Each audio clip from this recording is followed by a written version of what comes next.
Jean-Marc Lanfranc, à quelques jours du premier tour de ces élections municipales, tout simplement, dans quel état d'esprit vous trouvez-vous? Serein, particulièrement serein, puisqu'on a mené un certain nombre de réunions publiques.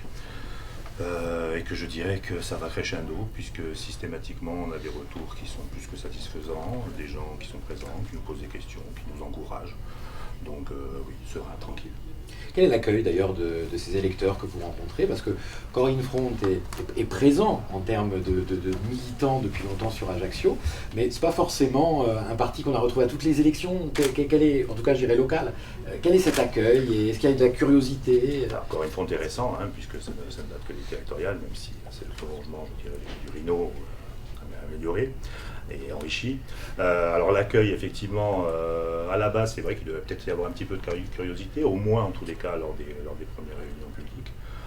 Aujourd'hui, non, je pense que les gens ont été interpellés par les différentes propositions qu'on a pu avoir ou par le programme qu'on a pu évoquer et viennent véritablement à la fois pour s'enseigner puis pour poser des questions. Moi, ce que j'ai apprécié et ce que je continue à apprécier, c'est justement cet aspect-là, c'est-à-dire c'est un véritable échange.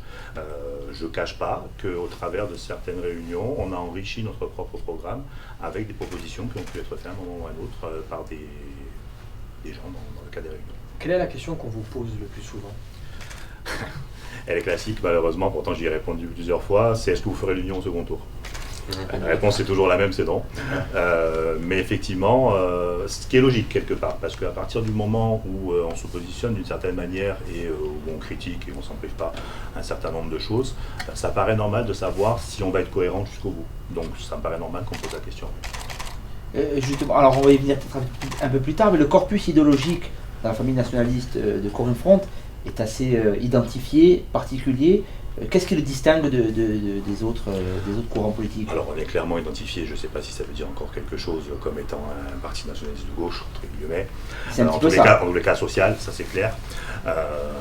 Ce qui nous différencie, je crois surtout, c'est au niveau de la crédibilité, à mon sens. C'est-à-dire que aujourd'hui, parce que les échéances électorales approchent, il est de bon ton d'avoir un discours où on se dit contre l'urbanisation, où on se dit en faveur justement d'un certain nombre de mesures sociales importantes, où on se dit être contre la grande distribution, sauf que concrètement, je passe sur les autres listes, notamment celle de M. Marcangeli, qui véritablement, de toute façon, se fiche de cet aspect-là et au contraire les encourager. Mais par rapport aux autres listes nationalistes, le discours qu'ils tiennent aujourd'hui n'est pas en adéquation avec ce qui a été mené dans un cadre, je dirais, régional. Et ce sont les mêmes qui aujourd'hui se présentent au municipal pour nous dire non, finalement, nous aussi on est contre l'urbanisation, on est contre le commerce, etc. Donc, à mon avis, la crédibilité est de notre côté. Donc la fin de non-recevoir, elle est définitive, il n'y aura pas d'alliance? Aucune alliance, ça c'est clair. Justement, cette disparité avec les autres nationalistes, c'est assez prégnant, puisque vous vous êtes accroché au moins à 2 reprises lors des 2 derniers débats avec les autres listes nationalistes à ce sujet. Est-ce qu'il y a une liste plus nationaliste qu'une autre?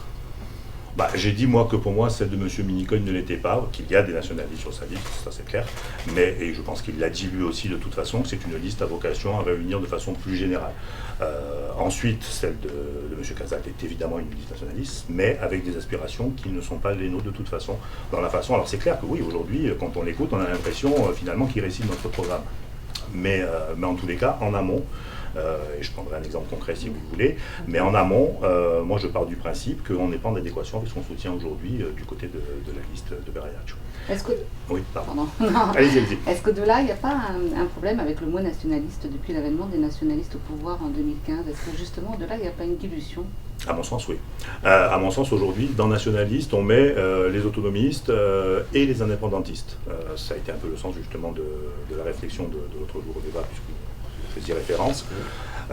Oui, pour moi, un nationaliste, c'est quelqu'un qui veut l'indépendance, qu'il passe par un statut d'autonomie à terme. Ça me paraît logique, c'est normal, il s'agit de faire ses preuves, il s'agit de montrer que, et il s'agit surtout ensuite de donner au corps la possibilité de décider si oui ou non on bascule sur l'indépendance ou pas. Mais à mon sens, ou alors j'ai une compréhension du vocabulaire et de la langue française qui aujourd'hui a périclité, mais à mon sens, quand on est nationaliste, forcément, on doit être indépendant. Et c'est quoi un maire national? Appliqué à l'échelle d'une gestion communale, c'est quoi un maire nationaliste? Ça serait quoi selon vous? Alors, l'intérêt, pour une fois, je vais trouver que la législation française est bien. C'est Tocqueville qui disait que pour qu'il y ait de la liberté, il faut qu'il y ait justement des communes. c'était essentiel. Et effectivement, dans le cadre communal, il y a un certain nombre de domaines de compétences qui permettent à un maire nationaliste de pouvoir exercer ces compétences-là et de mettre en application un programme nationaliste. L'exemple le plus flagrant, c'est sur la petite enfance et sur le bilinguisme, par exemple, mais ça peut être en matière d'énergie. Donc, tout un domaine où je pense que les préceptes qui gouvernent le nationalisme sont d'application immédiate en matière communale, sans même qu'on ait eu recours à un quelconque article de la Constitution pour pouvoir en bénéficier. Alors justement, vous allez avoir l'occasion de donner quelques exemples concrets. Imaginons qu'au soir du 22 mars, eh bien, vous accédez aux responsabilités. Quelles seraient durant...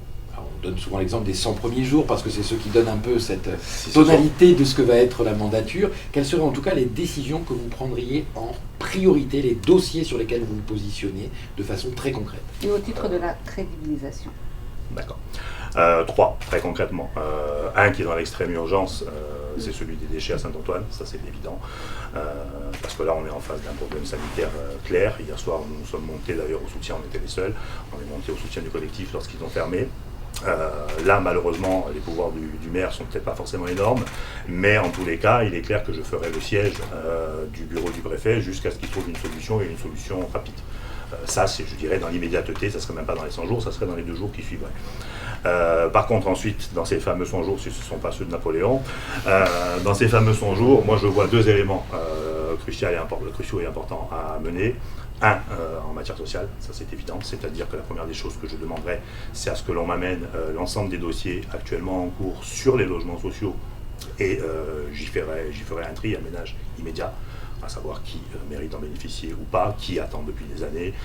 Et puis le deuxième aspect, quels sont tous les logements qui sont à rénover, et là aussi en prenant des mesures urgentes pour que ça le soit, parce que nous on a visité des logements qui sont indécents, indignes, avec des bouts de carton à la place des vitres, et ça c'est pas admissible au XXIe siècle.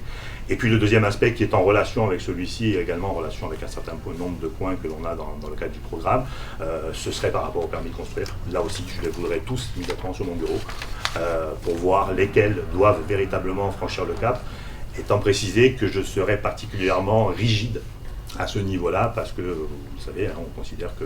En fonction de quel marqueur, concrètement, qu'est-ce qui ferait qu'un permis de construire est pour vous absolument inacceptable? Déjà, il faudrait qu'on commence par respecter les marqueurs qui sont des marqueurs légaux, et où j'ai l'impression qu'on prend beaucoup de liberté avec cela, notamment lorsque je vois qu'on délivre un certain nombre de permis de construire alors qu'il n'y a pas la voie d'accès. On a vu ça encore récemment sur la résidence des îles, par exemple, parce qu'il n'y a pas que la rocade qui est affectée, hein, c'est tout Ajaccio. Moi, je ne comprends pas comment on peut en arriver justement à délivrer des permis de construire. Et puis, de façon plus générale, moi, je suis pour l'instant pour un gel des permis de construire, et bien évidemment pour prendre le PLU là, tel qu'il a été fait, et Dieu sait pourtant s'il est long à lire et fastidieux puisque j'y ai passé tout l'été, mais pour le mettre de suite à la poubelle et en faire un autre à la place qui soit plus respectueux.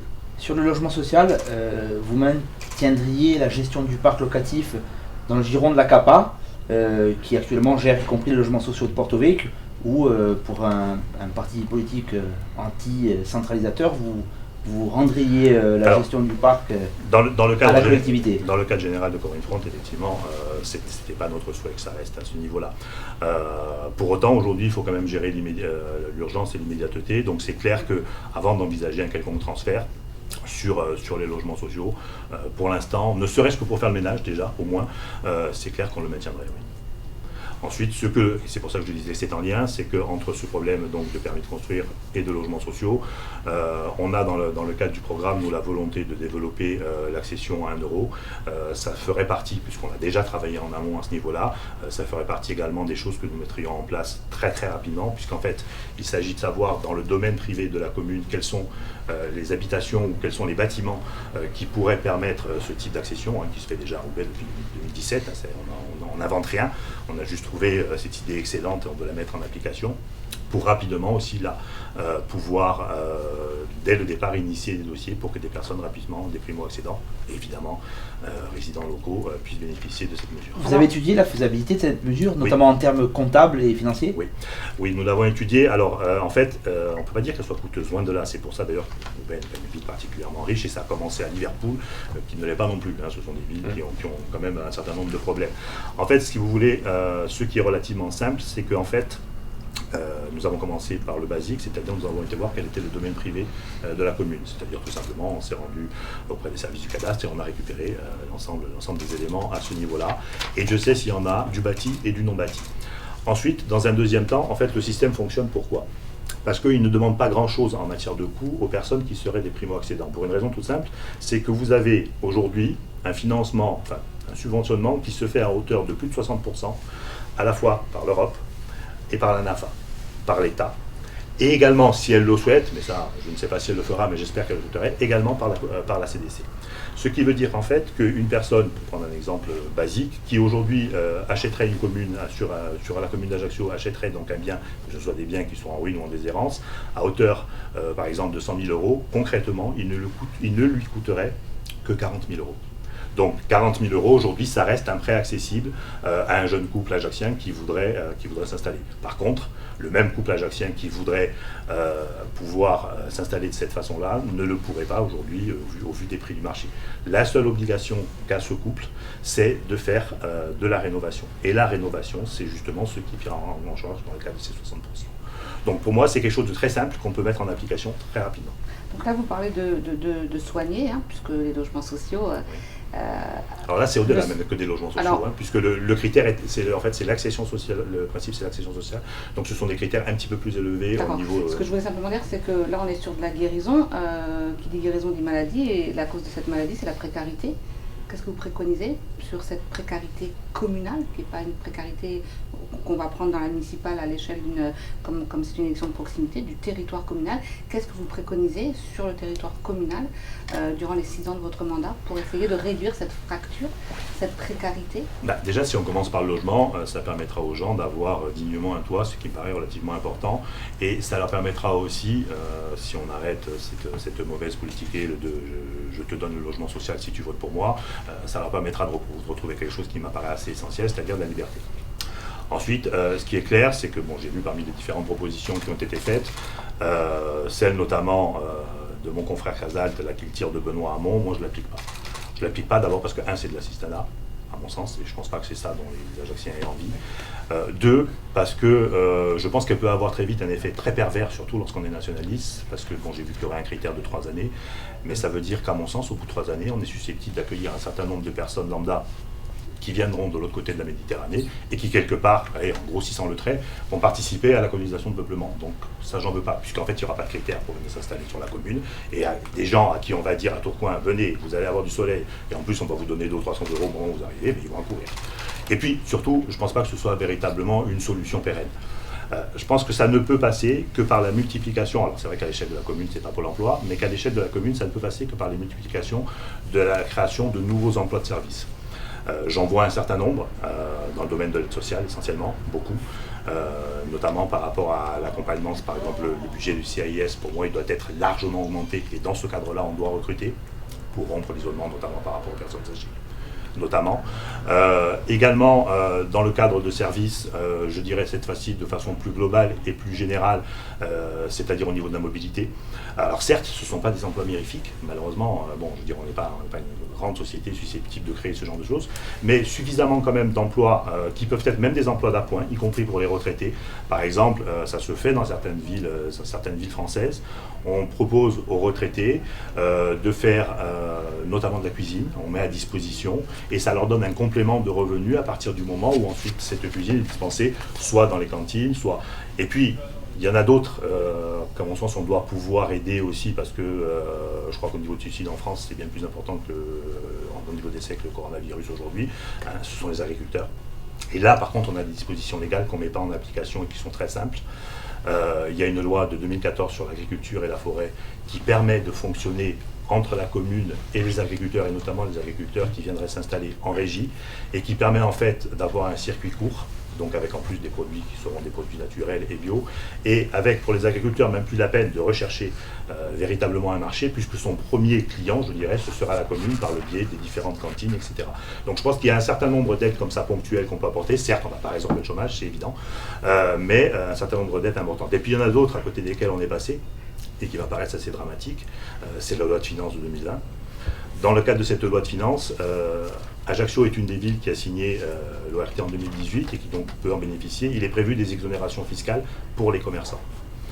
Exonération fiscale qui était dans le cas du CFE, alors là c'est vrai que ça ne fait pas des sommes relativement conséquentes, mais également sur la valeur ajoutée et également sur le bâti de la propriété foncière.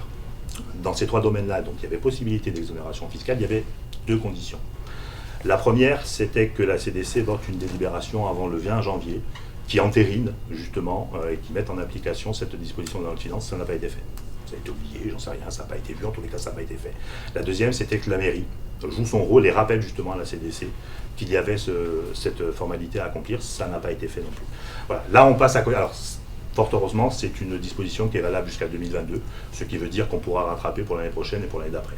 Mais en attendant, on aura perdu 1 an pour les commerçants. Quand on sait comme ils en pâtissent, voilà, ça me paraît, plus que regrettable. Et puis toujours dans les aides, je dirais ponctuelles que l'on peut apporter, nous ce que l'on souhaite, c'est par contre une exonération de la taxe foncière pour toutes les personnes qui vivent avec une personne de handicap à leur domicile, parce qu'on sait combien coûte une personne qui est dans ce cadre-là, et ce n'est pas les aides dont ils bénéficient qui sont suffisants. Alors ce n'est qu'un petit coup de pouce, mais voilà, je pense que c'est des mesures adaptées et qu'on peut mettre en place immédiatement. S'il faut aller chercher de l'argent, il faut aller le chercher ailleurs que dans ce cadre-là. Et comment concilier ces mesures d'urgence sociale qui font partie de vos marqueurs forts, avec l'identité qui est aussi l'un de vos marqueurs importants, encore une fois, dans votre corpus idéologique. Comment concilier ces deux aspects ? Ça ne pose pas de difficulté. Je pense que l'urgence sociale, elle n'a pas d'identité justement, elle n'a pas de couleur particulière. Moi quand je parle d'urgence sociale, c'est pour l'instant des personnes qui vivent à Ajaccio. Donc partant de là, c'est pour faire bénéficier bien évidemment tout le monde, sans difficulté. Tout à l'heure, vous parliez effectivement du soutien que la commune pourra apporter aux commerçants. Alors, s'il y a bien des commerçants qui s'inquiètent en ce moment, c'est ceux du centre-ville. Parce que souvent, effectivement, on a tendance un peu à opposer le développement de Bayonne à ce qui peut se passer en centre-ville. Vous, alors déjà, quel est votre diagnostic sur la situation et surtout, comment peut-être redonner des couleurs à ce centre-ville? On sait que lors de la mandature de Laurent Marcangel, il y a un programme Cœur de Ville qui s'est mis en place. Vous, comment vous aborderiez ce problème-là? Le constat est évident, effectivement, on a des commerces, y compris des commerces entre guillemets historiques, qu'on pensait éternels, qui ferment à Ajaccio, et moi je vois ça le lundi matin lorsque je me rends au tribunal de commerce, où effectivement il y a des procédures de liquidation judiciaire. C'est catastrophique de voir l'augmentation qu'il peut y avoir à chaque fois. La raison principale, oui, on la connaît, c'est d'avoir laissé ouvrir ces hypercentres en périphérie de la ville. Ça se cumule avec les problèmes de stationnement, de parking, tout ça, je veux bien, mais ça existait déjà avant, pour autant les commerces ne périclitaient pas autant. Là, ça existe ailleurs, cela dit. Et ça existe ailleurs aussi. C'est pas une problématique ajaccienne. Voilà, on est d'accord. Par contre, de laisser ouvrir 2 hypercentres comme ça, aussi importants, en périphérie, alors que c'est un modèle que tout le monde abandonne depuis 20 ans, moi c'est ce que j'ai connu il y a 30 ans, lorsque j'étais en fac à Aix, et qu'on voyait la petite sortie dominicale à plan de campagne. Je veux dire, c'est terminé normalement tout ça. On en revient de ça, toutes les villes en reviennent, et nous, comme souvent, malheureusement, on a 30 ans de retard, on permet ça.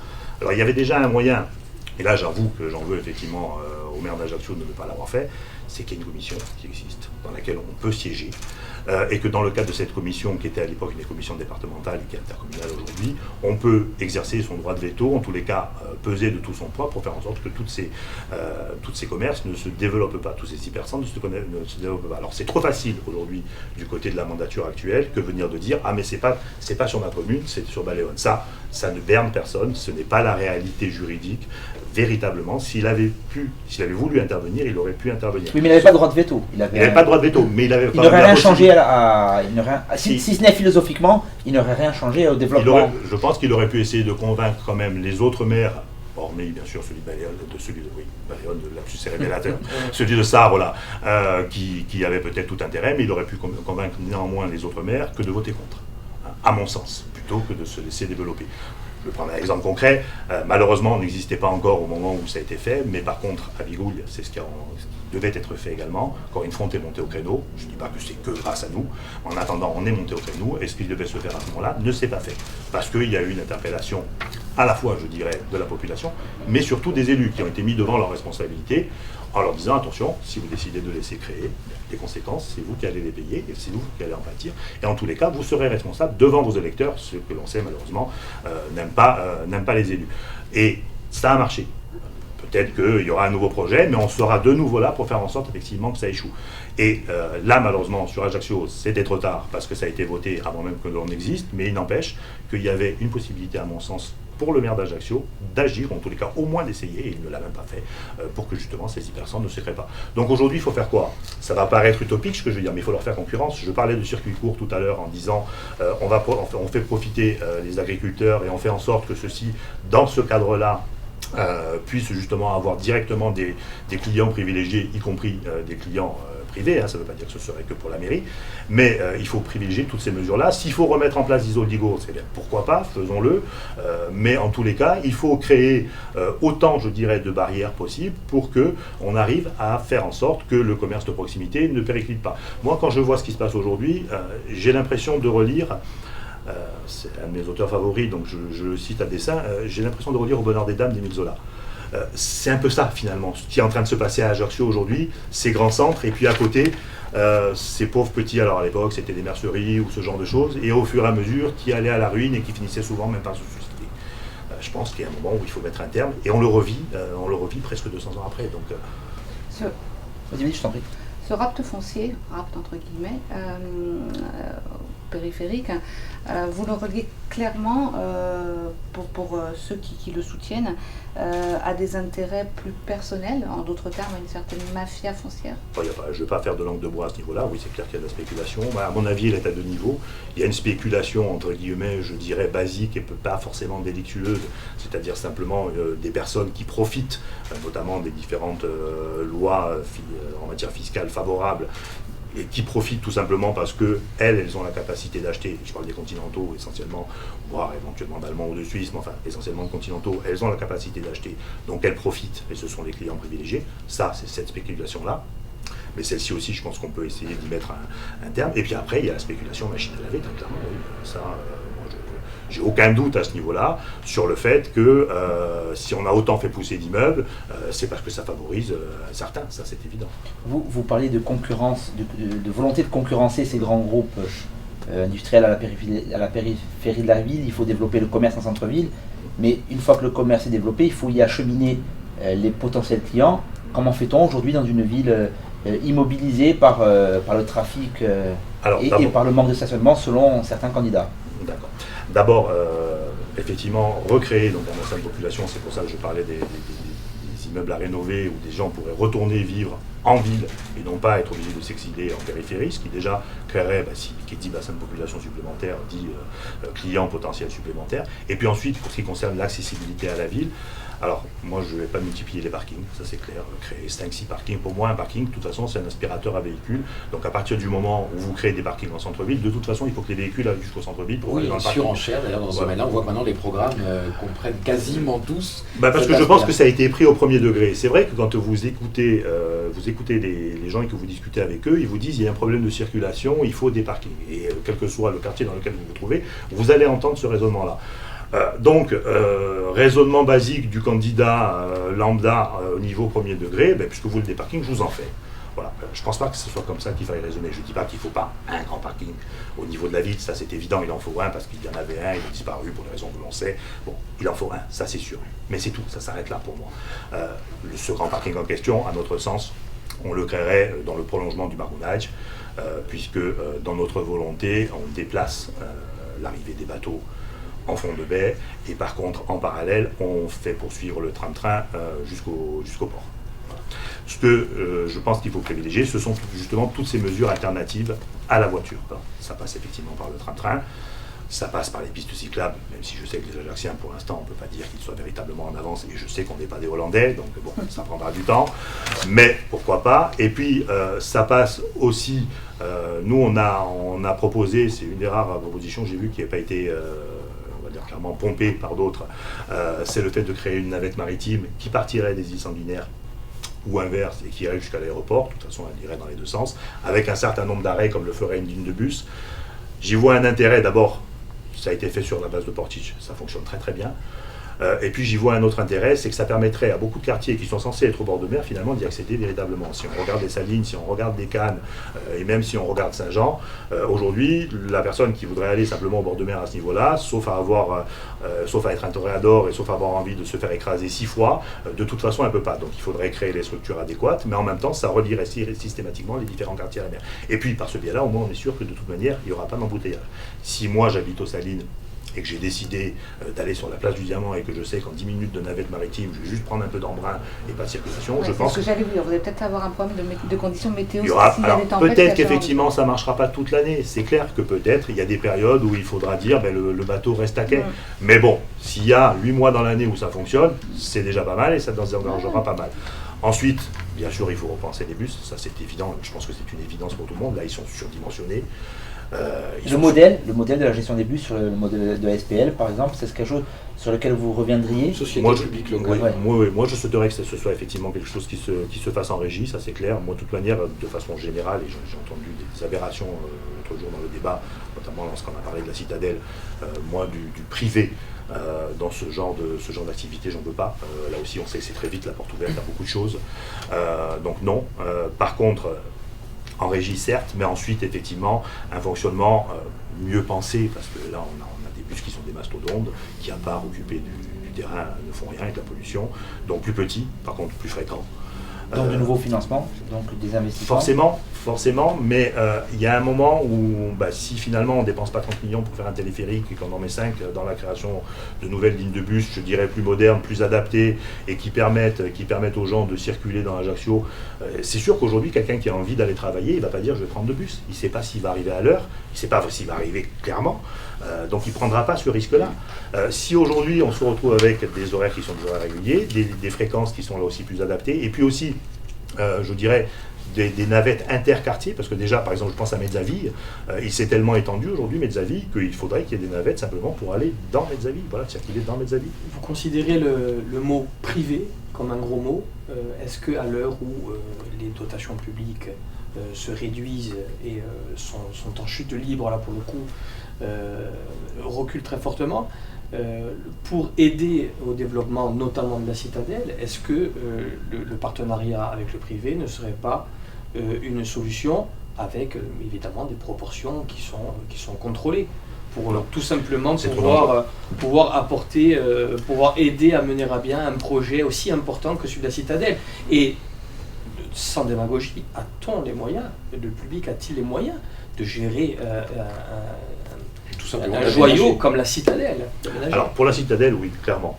Peut-être que ça poserait plus de difficultés pour autre chose, mais pour la Citadelle, franchement, pour moi, ça ne pose aucun souci. Pour une raison très simple. C'est vrai que les dotations publiques aujourd'hui sont en baisse, ça on le sait. Ça même d'ailleurs, ça n'a pas été anticipé manifestement par la mandature actuelle, ou en tout cas insuffisamment, et on voit où ça nous conduit. Sauf que là, on parle de culture, de patrimoine, d'histoire.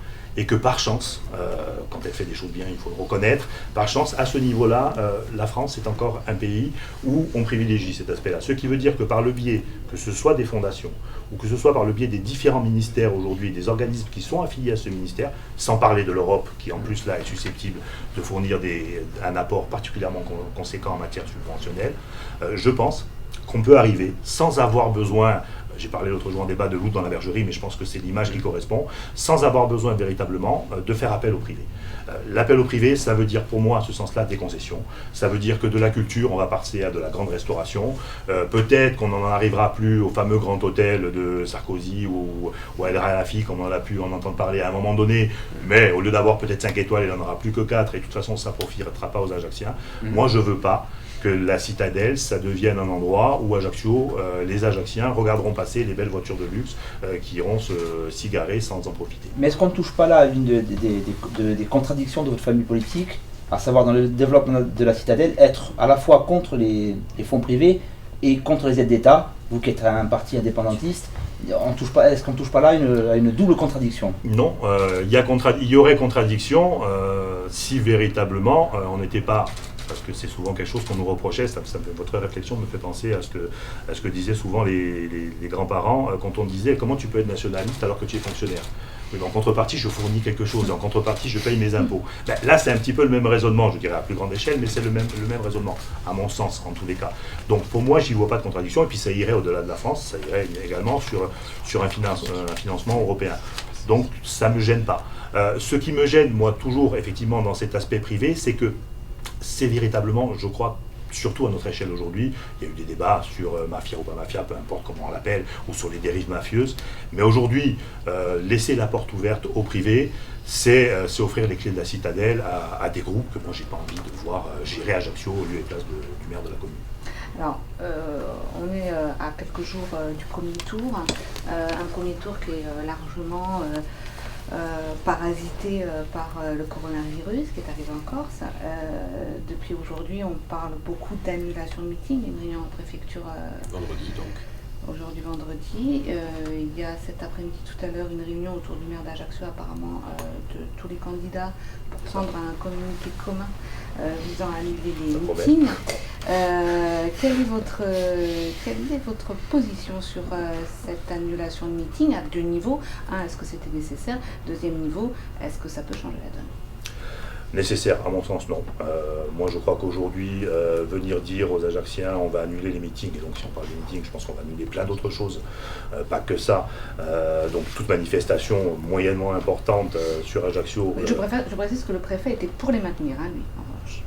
Pour une fois qu'il a une bonne idée. C'est peut-être la première fois que je suis d'accord avec le préfet de mon existence, je pense. Mais non, ça serait créer une psychose qui me paraît totalement inutile et disproportionnée aujourd'hui par rapport à la réalité. Je nie pas l'évidence du problème par rapport au coronavirus, mais c'est pas en faisant l'autruche et en agissant, en se mettant sous cloche, qu'on va arranger les choses. Au contraire, je pense qu'on va faire peur aux Ajacciens plus qu'autre chose. On va passer plus sur le volet politique de l'entretien. Au moment justement, avant ce premier tour, vous avez déjà dit que effectivement il n'y aurait pas d'alliance de second tour. Est-ce à dire que la nature finalement de votre candidature se résume à quoi finalement? Parce que lorsque vous allez arriver à gagner, bonne réponse, mais si on reste dans un principe de réalité, vous êtes obligé d'envisager à un moment donné le second tour et la stratégie de second tour. Est-ce que sans alliance et sans accord, finalement, on ne change pas la politique en place? Or, c'est ce que vous voudriez faire. Et si je peux rajouter quelque chose, c'est pas propre à votre candidature. Personne ne battra Laurent Marcangeli seul. Si on s'en tient absolument et je vais rajouter une dernière chose avant que vous répondiez. Je vais essayer de me souvenir de tout. On rappelle deux chiffres, hein, 5%. C'est ce qui permet de fusionner et de fusionner et 10% de se maintenir. Donc 5%, si vous ne fusionnez pas, c'est la porte. C'est le scénario qui était arrivé à un autre niveau à Paul-Félix Benedetti pour les territoriales. Il lui avait manqué 500 voix. Et 10%, donc vous vous maintenez et vous prenez des voix finalement aux autres. Est-ce que c'est un peu là le but de la manœuvre si vous vous maintenez? Non, je le redis, même si là aussi ça paraît utopiste, nous, le but de la manœuvre, et je pense que ce soit pour Félix Sébastien ou moi, on se présente à ces élections pour être élu, et pour gagner, véritablement. Après, peut-être qu'on n'arrivera pas à convaincre tout le monde, tant pis, mais en tous les cas, on y va dans cet objectif-là, très clairement. Est-ce que Laurent Marcangeli, parce qu'il n'y aurait pas de fusion de telle ou telle liste en face, va aller et va avoir un tapis rouge déroulé qui va le ramener jusqu'à la Maison Carrée? Moi, j'en suis pas aussi persuadé que ça. Parce que déjà au niveau du terrain et au niveau du concret, c'est pas forcément ce qu'on entend. Je crois que les gens en ont un peu assez de cette mandature-là. Tout le monde n'a pas envie qu'Ajaccio devienne une ville française lambda. Donc moi je pense pas que les élections soient autant jouées que ça, bien au contraire. Je pense qu'elles sont très ouvertes, ça oui, qu'il est très très dur de faire des prospectives à ce niveau-là et de savoir ce qui va se passer. Après, on va pas non plus nous vendre notre âme à quiconque pour que tel ou tel aille s'asseoir dans le fauteuil du maire à la place de Marcangeli. Sans vendre votre âme, on ne gagne pas seul. Eh bien, à ce moment-là, tant pis, on gagnera la fois d'après. Mais en tous les cas, on aura fait progresser nos idées. On aura, je l'espère, fait avancer le projet. Et puis, même si on ne gagne pas, mais qu'on siège sur les bancs de l'opposition, on fera de la vraie opposition active, vigilante. Et on fera en sorte, justement, que la mandature ne se passe pas comme s'est passée la précédente. Quand vous dites pas d'alliance, nous, par facilité de langage, on envisage évidemment pas d'alliance avec la famille nationaliste. Est-ce qu'une alliance avec des partenaires de gauche, de la gauche traditionnelle, voire de la gauche de Patricia Curcio, serait peut-être plus envisageable, ou même là J'ai vu effectivement dans le débat que Mme Curcio partageait un certain nombre de nos idées, ce qui n'est pas illogique, effectivement, puisqu'on est tous les deux sur un programme de gauche, c'est clair, donc oui. Après, si elle veut nous offrir ses voix, bien écoutez, on les prendra, il n'y a pas de raison. Mais concrètement et officiellement, non, on ne fera pas d'alliance non plus. Ça ne serait pas cohérent non plus que de dire je refuse une partie de la famille nationaliste, mais par contre, je veux bien accepter des républicains, dont certains, notamment, alors la liste de M. Bastille, que je ne l'envisage même pas, quand on sait qu'il s'y trouve des personnes qui ont toujours été, je dirais, les plus farouches adversaires du nationalisme. Je pense que même pas eux, d'ailleurs, imaginent de nous proposer une quelconque alliance. Ça leur donnerait plus, je pense, d'urticaire qu'autre chose. Donc, je pense que ça ne se posera pas. Donc c'est éthique et transparence appliquées à soi-même. Au maximum, oui. On a parlé, je crois, qu'on était dans un cadre radical. Si le radicalisme de M. Acquavive, ce nationalisme radical, c'est ça, oui, je le revendique, oui, sans problème. Un petit élément sur est-ce que au niveau de l'arrêt de la violence, alors c'est pas des compétences municipales, c'est plus encore une fois dans l'idéologie de votre parti, l'arrêt de la violence en 2014, quelques soubresauts depuis, comment vous vous positionnez, votre parti au sens large, au niveau de cette problématique? Alors moi, l'arrêt de la violence, j'en ai un souvenir très concret parce que je l'ai vécu, je dirais, alors que je me trouvais à Paris devant la cour d'assises spéciale. Et j'ai vu le changement, l'anecdote je pense n'est pas inutile parce que j'ai vu le changement en audience. C'est-à-dire que le mardi nous étions les pires des voyous et puis le lendemain, lorsque cette information était parvenue, je dirais, jusqu'à la cour d'assises spéciale, on nous regardait, je dirais, avec un petit peu plus de bienveillance. Donc, dire aujourd'hui que de toute manière, de façon plus générale, bien entendu, mais dire qu'effectivement, il aurait fallu poursuivre la violence, non, bien sûr que non, c'était clair qu'il fallait à un moment ou à un autre que ça s'arrête et que l'on passe à autre chose, ça c'est évident. Ce que par contre je ne ferai pas, c'est ce que font certains apprentis sorciers par rapport à ces quelques soubresauts que vous évoquiez, c'est condamner tout azimut sans savoir pourquoi.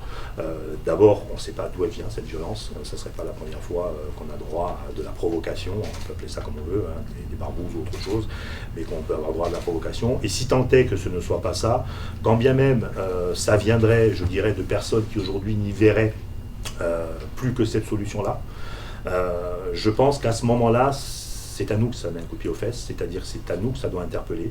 On doit se poser la question de se dire pourquoi finalement ces gens-là aujourd'hui considéreraient qu'il faudrait avoir ce retour à la violence. Je crois que ce serait une véritable, et quand je dis nous à ce moment-là, ce n'est pas que la famille nationaliste, mais l'ensemble des élus politiques de la Corse, il faudrait véritablement se remettre en question et se poser la question et de dire qu'est-ce qu'on n'a pas fait pour qu'il y ait des gens qui pensent encore que c'est la solution.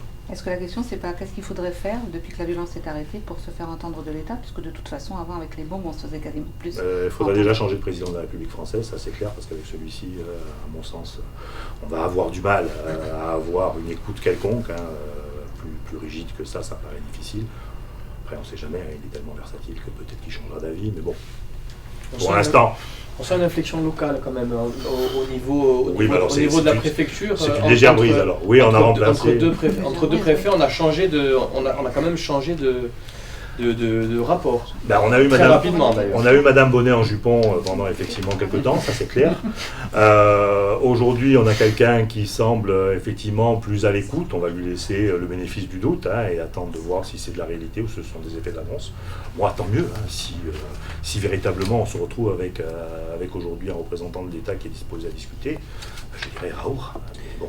Le développement d'Ajaccio passe, donc première ville de Corse, passe aussi par une transversalité des contributions en fonction des collectivités. La ville, la CAPA, la CDC, vous êtes très critique sur l'action menée par la majorité territoriale.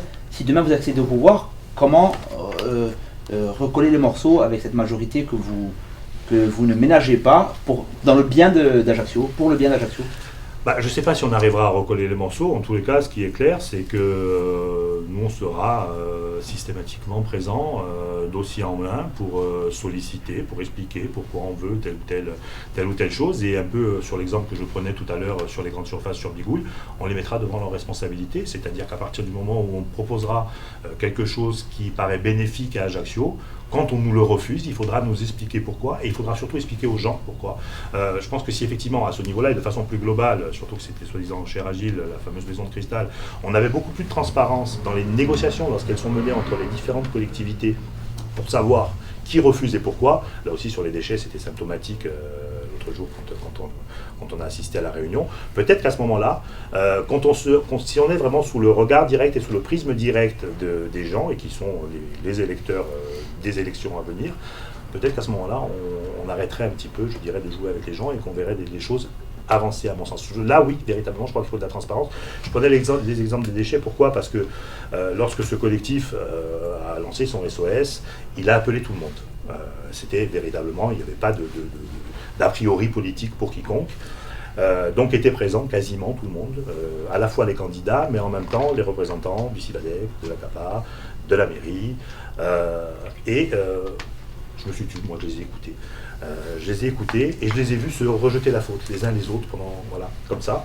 Et je voyais ces pauvres résidents qui étaient là et qui attendaient une solution, clairement. Qu'il y en ait un qui leur dise, voilà, moi je vais vous proposer ça. Et pas le CIVADEC qui disait c'est votre faute, etc. Même si on sait qu'il n'y a pas de solution miracle. Hein, mais là on est dans l'urgence. Là il ne s'agit pas de solution miracle. La solution elle est évidente. C'est, pour une fois, je suis d'accord avec la CDC, c'est l'option, je dirais, déchet, c'est celle qui a été prise et le plan qui a été pris est le bon. Mais là on est dans une situation d'urgence qui dépasse même le déchet, c'est-à-dire qu'on est dans un problème de salubrité publique. Donc là, la solution d'urgence, malheureusement, et même si ça me fait mal de dire ça, il n'y a que l'exportation. Aujourd'hui, au jour d'aujourd'hui, si on veut éviter que véritablement, et ce sera peut-être plus dangereux que le coronavirus avec l'arrivée des beaux jours, si on veut éviter justement cette prolifération de mouches, moi j'ai discuté et puis j'ai été avec eux me rendre compte dans le camp des gens du voyage, ceux qui vivent, mais c'est atroce. Comment on peut ne pas réagir à ce niveau-là? Donc la solution aujourd'hui, oui, la solution immédiate, c'est l'exportation, c'est clair, il n'y en a pas d'autre. Mais il n'empêche que même face à cette urgence-là, on était encore dans les petites guéguerres de se dire c'est pas ma faute, c'est la tienne, etc. Ça, il y a un moment où il faut arrêter. Alors on va passer sur la dernière séquence qui est plus personnelle. Vous êtes à la tête d'une liste qui est adossée à un parti, mais quel est votre sort à vous, personnel, qui vous a amené à vous engager et prendre même la tête de liste dans cette élection municipale? Alors, ça a été relativement simple dans la mesure où... Manquait de candidats chez vous? Bon, non, je pense pas, au contraire. Je pense pas, au contraire. Non, ça a été relativement simple, puisque bon, moi, le nationalisme, je suis né dedans. Mes souvenirs d'enfant, ce sont des perquisitions, des gardes à vue. Donc, avec un père plus qu'impliqué, notamment au moment de la création du STC. Très naturellement, j'ai évolué là-dedans, que ce soit d'abord au niveau du lycée, puis au niveau de la CSC à la fac, où il y avait tous ceux qui sont là aujourd'hui, que ce soit Gilles ou que ce soit d'autres. Voilà, donc on était en 86, ça veut dire que je suis quand même pas si jeune que ça, donc dès 1986 à la CSC. Ensuite, mon militantisme a pris une tournure un petit peu différente, c'est-à-dire que j'ai prêté serment en 1994. À partir de ce moment-là, nous avons créé un collectif à l'époque qui était le collectif des avocats qui défendaient justement les prisonniers politiques, qui avait vocation à intervenir, bien évidemment bénévolement, mais surtout qui avait vocation à intervenir, Dieu sait s'il y avait à ce moment-là des interpellations, justement, pour pouvoir répondre à toutes les attentes, parce que c'était trop difficile pour les 3-4 avocats qui étaient en place à l'époque d'y arriver seuls. Donc on est une série de jeunes à être arrivés à avoir essayé donc de leur apporter notre concours à ce niveau-là. Naturellement, j'ai poursuivi, je dirais, dans ce cadre-là. Des passages pour ce qui est hors profession, je dirais, également à la Concorde et l'ensemble de ces mouvements. Et puis c'est vrai que la rencontre avec Aude Félix, que je connaissais, je dirais, mais au moment où il m'a sollicité pour les territoriales, a été une forme de déclic particulière parce que j'y ai retrouvé ce qui m'avait fait me faire, non pas m'éloigner, mais qui me faisait regretter finalement peut-être des années de militantisme où il me semblait qu'il y avait plus de sincérité. J'ai retrouvé un homme intègre, un homme avec une volonté claire, qui m'a redonné envie véritablement de repartir au combat. C'est ce que j'ai fait dans le cadre des territoriales et avec grand plaisir. Et lorsque la question s'est posée sur Ajaccio, c'est pas moi qui ai décidé, vous en doutez bien. Ça a été une décision concertée, je dirais, de l'exécutif de Corinne Front, dont je fais partie, mais bien évidemment, je n'ai pas participé, il n'y a même pas eu de vote d'ailleurs, ça a été une décision comme ça. Mais oui, j'ai été plus qu'honoré que de vouloir qu'on me propose de mener cette liste. Et aujourd'hui, j'en suis encore plus ravi, je dirais, parce qu'on a réussi à créer une équipe au-delà des militants que l'on avait déjà, des personnes qui nous ont rejoints, aujourd'hui, nous enrichissent énormément. Justement, c'est la première fois que vous menez une liste dans le cadre d'élections au suffrage universel. Vous avez été le premier à vous déclarer parmi les 8 candidats c'était dans les colonnes de Corse Matin, vous êtes déclaré très tôt, vous êtes entré en campagne très tôt. Qu'est-ce que vous avez appris de cette campagne, de la manière dont on mène une campagne municipale ou... Moi, ce que j'ai, alors je ne sais pas si je l'ai appris, mais en tout cas c'est ce que j'ai apprécié, et ce que je peux continuer à apprécier d'ailleurs, c'est le contact avec les gens. Je ne suis pas pourtant quelqu'un de spécialement urbain avec le sourire ultra bright, je dirais accroché aux lèvres de façon systématique, non. Mais vous forcez un peu quand même. Non, je ne me forcerai pas, c'est pas ma nature et les gens qui me connaissent ne me reconnaîtraient pas de toute manière. Donc non, je ne me force pas, j'ai peut-être juste esquissé un sourire pour la fiche de campagne et ça n'a pas été sympa. C'est bien déjà. Ça n'a pas été sympa. Oui, c'est ce que m'ont dit mes colistiers, j'en suis pas persuadé. Mais par contre, des formations professionnelles aussi peut-être ou pas, par contre j'apprécie l'humain. Et la campagne, si on a décidé de l'annoncer tôt, c'est pas pour rien. C'est parce que je voulais que lorsqu'on aille au contact des gens, ils sachent pourquoi on venait les voir, dans quel contexte on allait. Et ça ne nous a pas empêché pour autant, parce qu'on est avant tout un mouvement qui est un mouvement militant, ça ne nous a pas empêché pour autant de continuer à mener nos différentes actions, je dirais, cette fois à l'échelle de la Corse. Mais au moins sur Ajaccio, lorsque j'allais à la rencontre, par exemple, les visites des malheureux logements sociaux que j'ai pu voir, que ce soit sur Pietrade, on les a faites peu de temps après, au mois d'avril, peu après l'annonce de ma candidature justement. Les gens savaient pourquoi je venais les voir, il n'y avait pas de surprise. Voilà. Moi, je voulais faire, même si j'aime pas le terme, un peu mon propre audit de la situation à Ajaccio, avant que de pouvoir proposer un programme, parce que nous, ce qu'on veut, d'ailleurs c'est le sens de notre programme, c'est un programme très concret, qui réponde aux problématiques que se posent les gens au quotidien. Donc je pensais, peut-être que c'était une erreur, j'en sais rien, hein, bon, c'est vrai que c'était fatigant sûrement, notamment pour mon épouse, mais de voir cette campagne comme ça aussi longue, mais je pensais que par ce biais-là, on allait véritablement savoir ce dont Ajaccio avait besoin, au-delà de ce que l'on peut voir, ce à quoi les gens s'attendaient, et si c'était, bien entendu, parce que comme je disais, il ne s'agit pas d'entendre son âme non plus, si c'était en corrélation avec nos propres idées nationalistes. Et à ce moment-là, si l'osmose se fait entre les deux, il ne reste plus qu'à écrire la ligne sur le programme. Eh ben, on est déjà arrivé au terme de cet entretien. Merci Jean-Marc Lefranc Merci à vous. pour ce face à la rédaction. Merci. Merci.